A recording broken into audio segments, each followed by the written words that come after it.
ধোরা সাপের বিষ খেয়ে নিল শিং মাছ। এবার ঘটনাতে চলে আসি। সুন্দরভাবে মনোযোগ সহকারে শুনেন, শিখতে পারবেন, বুঝতে পারবেন, জানতে পারবেন। যদি মূল্যবান কমেন্ট থাকে সেখানে দিয়ে যাবেন, প্রয়োজন ব্যতীতে একটি বকা দিয়ে যাবেন, তাতেও দুঃখ নেই।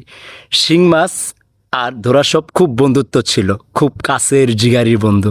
এক বন্ধু আরেক বন্ধুর থুইয়া থাকতেই পারে না, তাদের সাথে একটা সম্পর্ক ছিল, আত্মার সম্পর্ক। এটাই ছিল সত্যিকারের বন্ধু। এই সত্যিকারের বন্ধুর ঘটনাটা আরেকটু গভীরে আপনাদের নিয়ে যাই। এবার মনোযোগ সহকারে শুনুন। ধোরা সাপের শ্বশুর খুব অসুস্থ হয়ে গেল।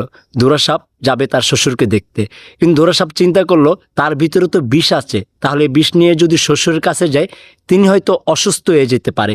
সেই জন্য তিনি কি করলো, ধোরা সাপ একটি কলা গাছের উপরে তার বিষটা রেখে গেল। যাওয়ার সময় শিং মাছ মানে তার খুব কাছের বন্ধুকে বলল, বন্ধু আমার শ্বশুর অসুস্থ, আমি দেখতে যাচ্ছি, তুমি আমার বিষগুলি একটু দেখে রেখো। আমার বিষটি আমি কলা গাছের উপরে রেখে দিলাম। সুন্দর মতন ধোরা সাপ গেল তার বন্ধুকে, তার শ্বশুরকে দেখার জন্য। তারপরে ঘটনা শুরু হয়ে গেল ঘটার জন্য। ধোরা সাপ যাওয়ার পরে শিং মাছ করলো কি, বৃষ্টি খেয়ে নিল। বৃষ্টি খাওয়ার একটু বিষ নিচে পড়লো, সেটা খেলো পিঁপড়া, একটি খাইলো শৈল মাছ। সুন্দর মতন খেয়ে মুয়ে শেষ করে ফেললো আপনার ধোরা সাপের বিষ। ধোরা সাপ যখন এসে দেখে কচু পাতায় বিষ নেই, তখন শিং মাছরে জিজ্ঞাসা করলো, বন্ধু আমার বিষগুলি কোথায় রে? এখানে তো ছিল। বললো, তোর বিষ একটু পিঁপড়া খাইছে, একটু শৈল মাছ খাইছে, আর কে খাইছে? তুই খাস না? হ্যাঁ আমি একটু খাইছি।